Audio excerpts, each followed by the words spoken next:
if you watch the presentation, they kept baiting and switching sort of Resident Evil over and over again. They were like, all right, we got the sort of actress that played the Big Mommy before. They were like, all right, here she is. And then they did it again where they were like, we are working on the next Resident Evil, so please stay tuned.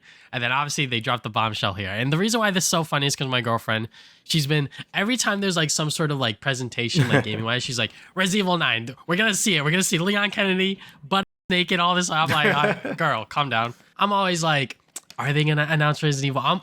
I'm always no. But here, when they debated twice just to leave it at the end, I thought was so good. Because it really just set everyone up to be like, they're no Resident Evil. And then, you know, the last trailer, like halfway through, I think as we were watching them, like in that office setting, I was like, this is Resident Evil. And then obviously the whole like Raccoon City thing shows up and I'm like, oh, yeah, like this is Resident Evil 9. So the fact that they announced it and we are going to get a big presentation, I think, later this year, and then the game is going to come out February 27, 2026, is exciting. You know, I think people have been itching for another mainline Resident Evil game that isn't a remake or a remaster or whatever.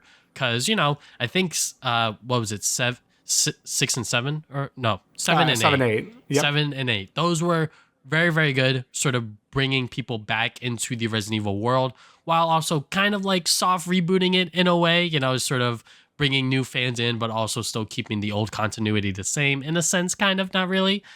So I wonder how Resident Evil 9 is going to play it, you know, with Requiem.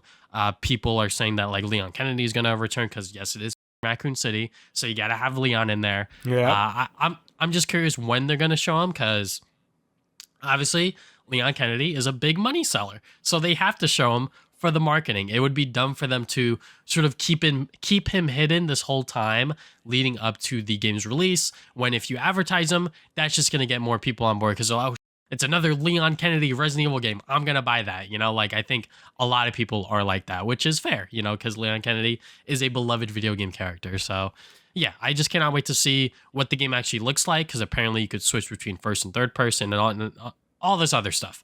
But you know, I'm just excited that my girlfriend could finally get her Resident Evil 9. And also we're going to get another mainline Resident Evil game very, very soon, you know, less than a year's time.